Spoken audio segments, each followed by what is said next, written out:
Hello बच्चों, स्वागत है आप सभी का आज के इस अंक में। बच्चों, आज के इस अंक में हम कुछ और भी महत्वपूर्ण गणित के प्रतियोगी प्रश्नों को लेकर आए हैं। तो आइए देखते हैं गणित के कुछ महत्वपूर्ण प्रतियोगी प्रश्न और उनके व्याख्यात्मक हलों को। तो बच्चों, पहला प्रश्न इस प्रकार से है कि निम्नलिखित चित्र में x का मान बताइए। तो यहाँ आपको एक त्रिभुज का चित्र दिया गया है, त्रिभुज ABC, जिसमें x जो है एक बहिष्कोण है और दो कोण आपको A और B के मान दिए गए हैं। यहाँ कोण A का मान जो है, कोण A बराबर है 55 अंश और कोण B का जो मान है वो क्या है, 65 अंश, 65 डिग्री। तो यहाँ हमें बहिष्कोण C का मान ज्ञात करना है।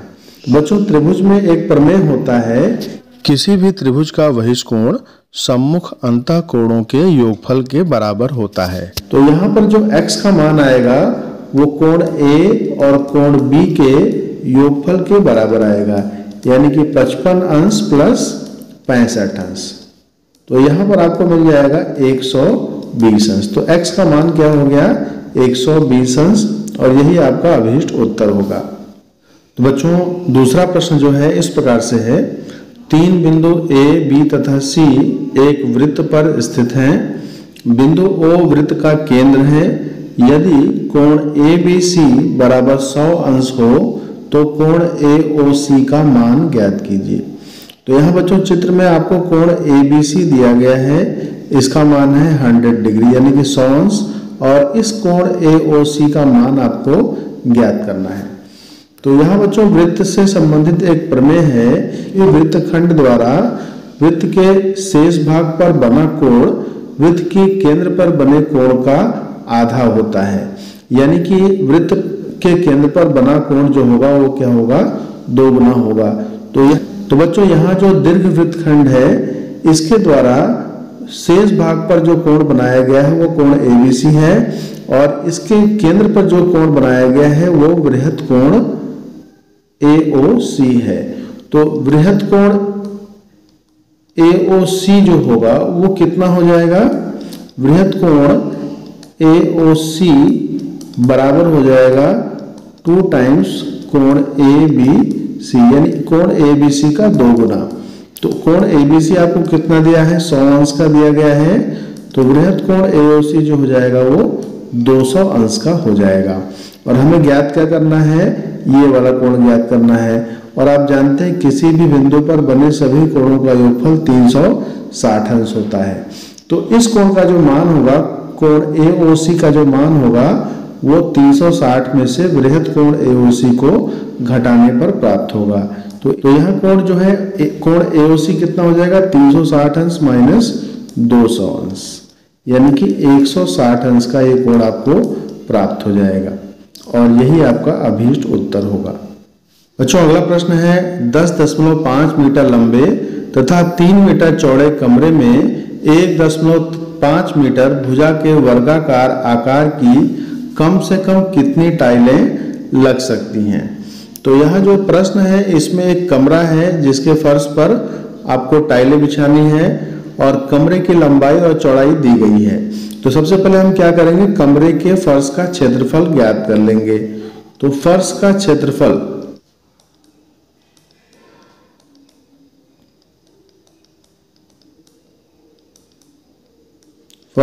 हम कैसे ज्ञात करेंगे, लंबाई गुणे चौड़ाई, यानी कि 10.5 गुणे 3, ये वर्ग मीटर में आपको प्राप्त हो जाएगा। ये फर्श का क्षेत्रफल हो गया। और टाइल का क्षेत्रफल भी आप ज्ञात करेंगे। टाइल का क्षेत्रफल, एक टाइल का क्षेत्रफल कितना हो जाएगा, 1.5 गुणे 1.5 मीटर, ठीक है, मीटर स्क्वायर आ गया, और ये आ जाएगा 2.25 वर्ग मीटर। तो कितनी टाइलें लग सकती हैं ये कैसे पता करेंगे, इसे पता करने के लिए हम क्या करेंगे, फर्श के क्षेत्रफल में एक टाइल के क्षेत्रफल से भाग दे दिया जाएगा, तो टाइलों की संख्या हमें प्राप्त हो जाएगी। टाइलों की संख्या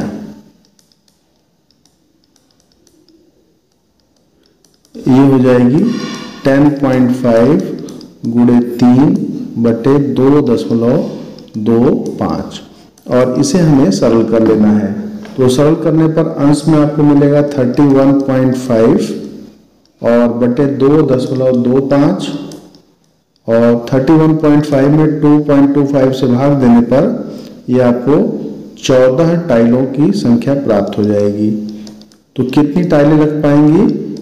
कम से कम 14 टाइलें आप लगा सकते हैं और यही इसका अभीष्ट उत्तर होगा।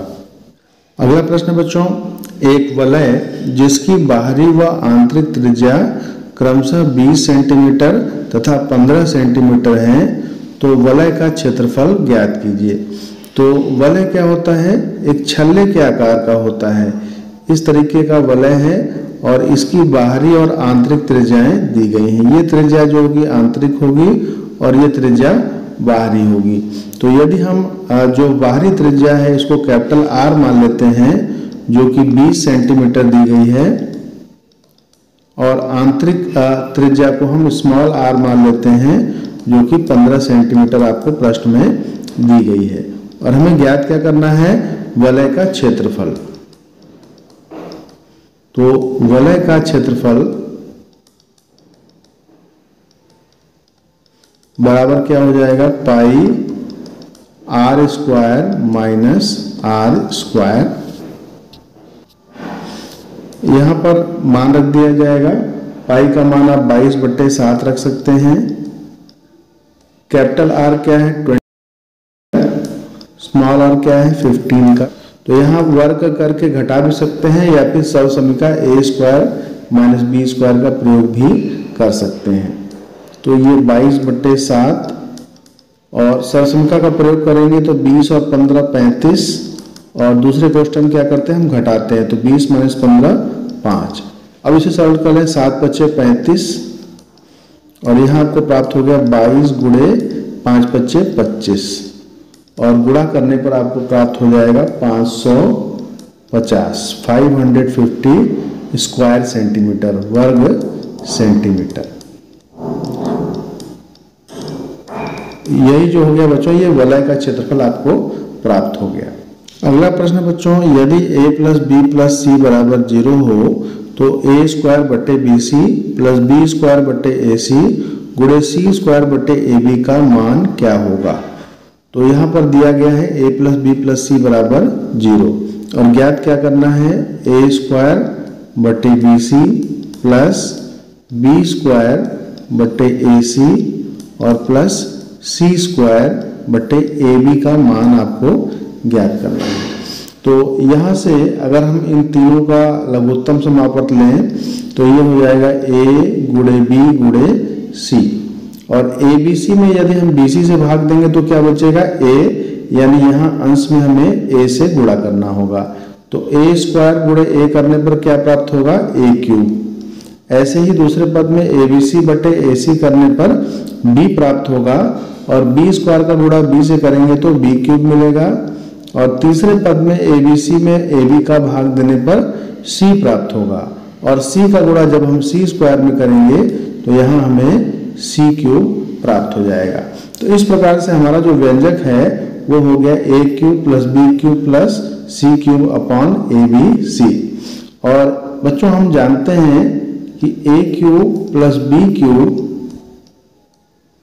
Plus C cube minus 3abc बराबर 0 होता है यदि a plus B plus C का मान 0 होता है। यह एक सर्वसमीका होती है।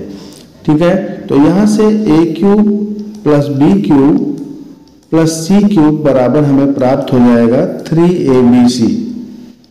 3abc जबकि a plus B plus C का मान 0 हो। तो अब हम यहाँ पर a cube plus B cube plus C cube के स्थान पर क्या रख सकते हैं? 3abc रख सकते हैं। तो यहाँ हमें मिलेगा 3abc अपॉन abc और abc से abc कैंसिल हो जाएगा, आपस में कट जाएंगे और केवल 3 बच जाएगा। तो इसका जो हमें व्यंजक दिया था इसका मान हमें क्या प्राप्त हो गया? केवल 3 प्राप्त हो गया और यही आपका अभीष्ट उत्तर हुआ। अगला प्रश्न बच्चों, एक लंबवृत्तीय शंकु की त्रिज्या व ऊंचाई का अनुपात 5:12 है। यदि इसका आयतन 314 घन मीटर हो तो इसकी तिर्यक ऊंचाई तथा त्रिज्या ज्ञात कीजिए। तो यहाँ पर हमें शंकु की त्रिज्या और ऊंचाई का अनुपात दिया गया है। तो मान लेते हैं कि माना आधार की त्रिज्या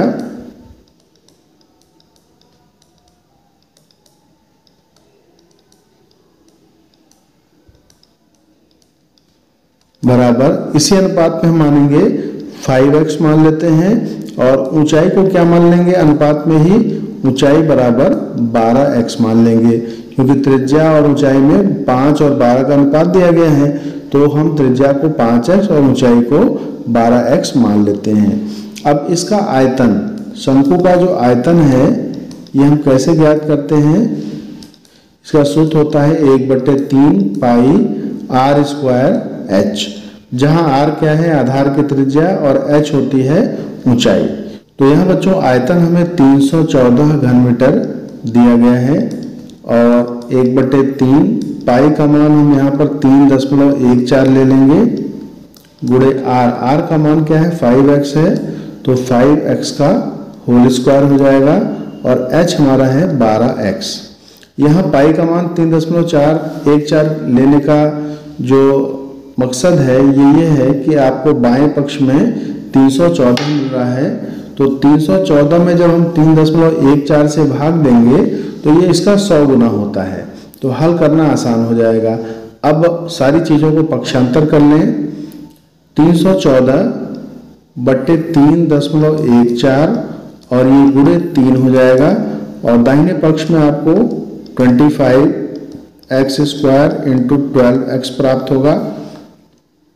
यहाँ सरल करने पर आपको ये 100 बार में कट जाएगा। 100 गुणे 3 क्या मिला, 300 और दाहिने पक्ष में हो जाएगा 25 गुणे 12 300x², x³ तो x³ का मान क्या हो गया 300/300। सरल करने पर 1 प्राप्त हो जाएगा और जब दोनों पक्षों का घनमूल लिया जाएगा तो x बराबर क्या आया 1 आ गया। तो x बराबर 1 आने का मतलब क्या है, यहाँ से हम त्रिज्या r जो है ज्ञात कर सकते हैं। 5 गुणे 1 बराबर 5 मीटर और जो ऊंचाई थी वो क्या थी 12h, यानी 12 गुणे 1 12 मीटर। तो ये दोनों हमें प्राप्त हो गए। अब हमें तिर्यक ऊंचाई और त्रिज्या ज्ञात करनी थी। तो एक उत्तर तो हमारा मिल गया, त्रिज्या 5 मीटर और तिर्यक ऊंचाई ज्ञात करने के लिए जो सूत्र हमारे पास है L बराबर करणी में r² प्लस h², इसका प्रयोग हम कर लेंगे। तो यहाँ पर r² आपको मिल गया है, r² क्या हो गया 25 और h² 12 का वर्ग 144 और दोनों को जोड़ने पर क्या आ जाएगा, ये 169 आएगा और जिसका मान क्या होता है 13 के बराबर। 169 का वर्गमूल आप जानते हैं 13 के बराबर होता है। तो इसकी जो तिर्यक ऊंचाई थी वो क्या हो गई शंकु की, ये 13 मीटर के बराबर हो गई और त्रिज्या कितनी हो गई 5 मीटर। तो आपके दोनों उत्तर यहाँ प्राप्त हो गए। बच्चों यहाँ अगला प्रश्न इस प्रकार से है कि एक नाव P से Q तक 90 मिनट में धारा के साथ चलती हुई पहुंच जाती है। यदि शांत जल में नाव की गति 7.2 किलोमीटर प्रति घंटे तथा जल की गति 1.8 किलोमीटर प्रति घंटा हो तो P से Q तक की दूरी क्या होगी। तो यहाँ हम सबसे पहले मान लेते हैं कि माना P से Q तक की दूरी, P से Q की दूरी हम मान लेते हैं x किलोमीटर। हमने x किलोमीटर मान लिया। अब यहाँ आपको दिया गया है नाव P से Q तक 90 मिनट में धारा के साथ चलती हुई पहुंच जाती है, यानी समय हमारा क्या लग रहा है, समय मिल गया हमें 90 मिनट। और यहाँ जो भी चाल दी गई है वो किलोमीटर प्रति घंटे में दी गई है, तो इस मिनट को हमें किस में बदलना पड़ेगा, घंटे में बदलना पड़ेगा। तो इसमें हम क्या करेंगे, 90 में अगर 60 से भाग दे दें तो ये घंटे में बदल गया। और 90/60 को हम 3/2 के रूप में भी लिख सकते हैं। सरल करने पर 3/2 घंटे यानी कि 1.5 घंटे में यह दूरी पूरी की गई है। तो यहाँ पर हमें ज्ञात क्या करना है, दूरी ज्ञात करना है। तो दूरी बराबर क्या होता है, यहाँ आप सूत्र जानते हैं, चाल बराबर दूरी बटा समय। और जब हमें दूरी ज्ञात करना होगा, दूरी बराबर क्या हो जाएगा, चाल गुणे समय। और चाल क्या लेंगे, यहाँ पर जो चाल होगी वो जो नाव चल रही है वो धारा के साथ चल रही है। तो जब भी नाव धारा के साथ चलेगी तो शांत जल में नाव की गति और जल की गति यानी धारा की गति दोनों के योगफल के बराबर जो होगी वो चाल हो जाएगी। तो जो चाल हो गई वो 7.2 किलोमीटर प्लस 1.8 किलोमीटर यानी ये 9.09 किलोमीटर प्रति घंटे के बराबर इसकी चाल हो गई। और हमें ज्ञात क्या करना है, दूरी। तो दूरी बराबर चाल और गुणे समय कितना है, 3/2। तो इसको सरल कर लेंगे, 9 × 27, 27/2 किलोमीटर। अगर इसे आप दशमलव बदलना चाहें तो ये हो जाएगा 13.5 किलोमीटर, 13.5 किलोमीटर। और यही आपका अभीष्ट उत्तर हुआ। अगला प्रश्न बच्चों, दो लगातार विषम संख्याओं के वर्गों का अंतर 24 हो तो छोटी संख्या क्या होगी। तो लगातार यानी कि क्रमागत विषम संख्याओं के वर्गों का अंतर दिया गया है। तो मान लेते हैं कि माना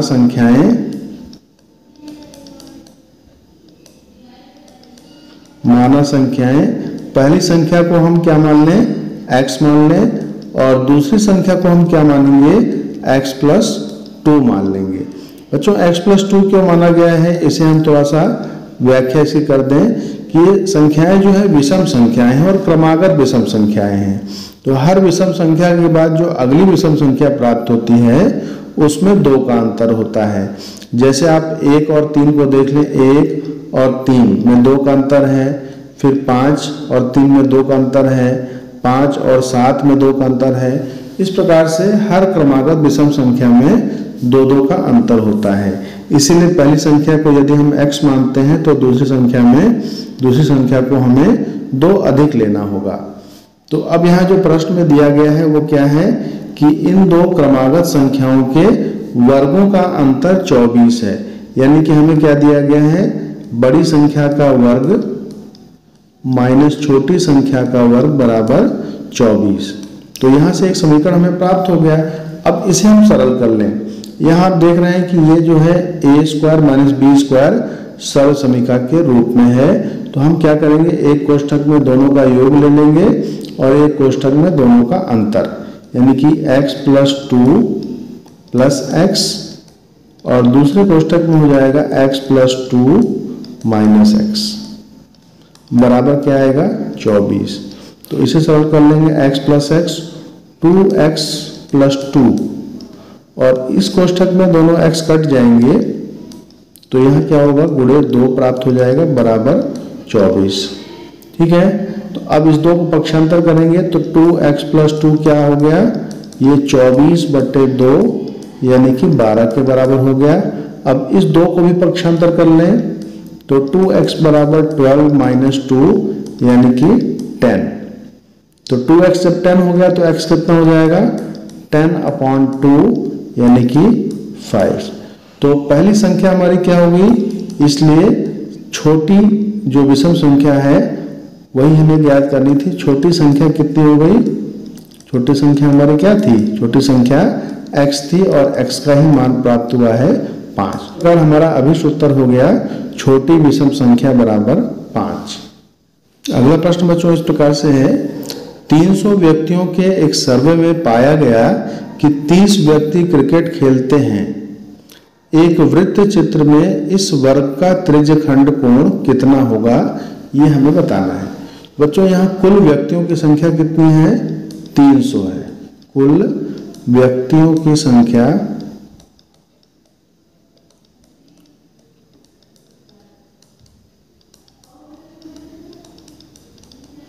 ये है 300 तथा क्रिकेट खेलने वालों की संख्या, या इसे हम क्रिकेटरों की संख्या भी लिख सकते हैं। तो क्रिकेटरों की संख्या कितनी है? 30 है। और यदि हम 300 खिलाड़ियों को पूरे वृत्त में दर्शाएंगे तो पूरे कोण को, यानी एक बिंदु पर बने पूरे कोण को हमें 300 के बराबर लेना पड़ेगा। और पूर्ण कोण कितना होता है? 360 अंश का। तो हमें जब त्रिज्य खंड लेना होगा क्रिकेटरों का, तो त्रिज्य खंड की माप जो हो जाएगी, त्रिज्य खंड की माप जो होगी ये हो जाएगी 360 अंश गुणे 30/300। अब इसे हमें सरल करना होगा। तो 300 को 30 से हम काटेंगे तो 10 बार में कट जाएगा, और 360 को जब हम 10 से भाग देंगे तो 36 अंश प्राप्त होगा। यानी जो 30 व्यक्ति जो क्रिकेट खेलते हैं उनको यदि हम त्रिज्य खंड में दर्शाएंगे तो वो 36 अंश के बराबर प्राप्त होगा। तो हमारा अभिष्ट उत्तर क्या हो गया? 36 डिग्री, यानी कि 36 अंश। बच्चों अगला प्रश्न है, एक कागज आयत ABCD के आकार का है जिसकी भुजा AB 18 सेंटीमीटर और BC 14 सेंटीमीटर है। BC व्यास के साथ एक अर्धवृत्त इसमें से काटा गया है। तो कागज के शेष भाग का क्षेत्रफल क्या होगा, यह हमें बताना है। तो सबसे पहले इसका चित्र हम खींच लें जिससे हमें आसानी से समझ में आ जाएगा। बच्चों यहाँ एक चित्र हमने खींच लिया है जिसमें AB जो है 18 सेमी है और BC जो है 14 सेंटीमीटर है, और BC को व्यास मान करके एक अर्धवृत्त इसमें से काटा गया है। तो शेष भाग जो ये बच रहा है इसका क्षेत्रफल हमें ज्ञात करना है। तो इसका क्षेत्रफल हम कैसे ज्ञात कर पाएंगे? इस आयत के क्षेत्रफल में से इस अर्धवृत्त का क्षेत्रफल घटाना पड़ेगा। तो सबसे पहले आयत का क्षेत्रफल हम ज्ञात कर लें। आयत का क्षेत्रफल, आयत का क्षेत्रफल क्या होता है? लंबाई गुणे चौड़ाई। तो यहाँ क्षेत्रफल हमें क्या प्राप्त होगा? 18 गुणे 14 वर्ग सेंटीमीटर।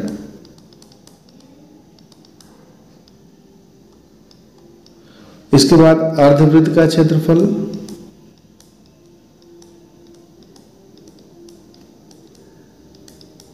अर्धवृत्त का क्षेत्रफल हम कैसे ज्ञात करेंगे? वृत्त का क्षेत्रफल होता है πr², और जब अर्धवृत्त का क्षेत्रफल ज्ञात करना है तो इसका हम आधा कर लेंगे। तो 1/2 पाई का मान आप 22/7 रख सकते हैं, और r यहाँ क्या हो जाएगा? BC जो है इसका व्यास हो जाएगी, तो त्रिज्या हो जाएगी इसकी आधी, यानी कि 7 सेंटीमीटर। तो 7 का स्क्वायर क्या हो जाएगा? 7 × 7। तो इसको सरल कर लेंगे, 7 से ये 7 कट गया, 22 गुणे 7/2। ठीक है, या इसे हम सरल कर दें तो ये 11 बार में कटेगा, 11 गुणे 7 यानी 11 सतह 77 वर्ग सेंटीमीटर। अब शेष भाग का क्षेत्रफल हमें ज्ञात करना था। शेष भाग का क्षेत्रफल, तो ये क्या हो जाएगा? 18 गुणे 14, और इसमें से हमें घटाना पड़ेगा 77, यानी आयत का क्षेत्रफल माइनस अर्धवृत्त का क्षेत्रफल। तो यहाँ आपको प्राप्त हो जाएगा 252 - 77, और घटाने पर प्राप्त हो जाएगा 175 वर्ग सेंटीमीटर। तो यही आपका अभीष्ट उत्तर हो गया। शेष भाग का क्षेत्रफल क्या प्राप्त हो गया? 175 सेंटीमीटर स्क्वायर। तो बच्चों आपने कुछ महत्वपूर्ण प्रतियोगी प्रश्न देखे और उनके व्याख्यात्मक हलों को भी समझा। आशा है सभी प्रश्न आपको भली भांति समझ में आए होंगे। तो मिलते हैं अगले वीडियो में कुछ और महत्वपूर्ण गणित के प्रश्नों के साथ। धन्यवाद।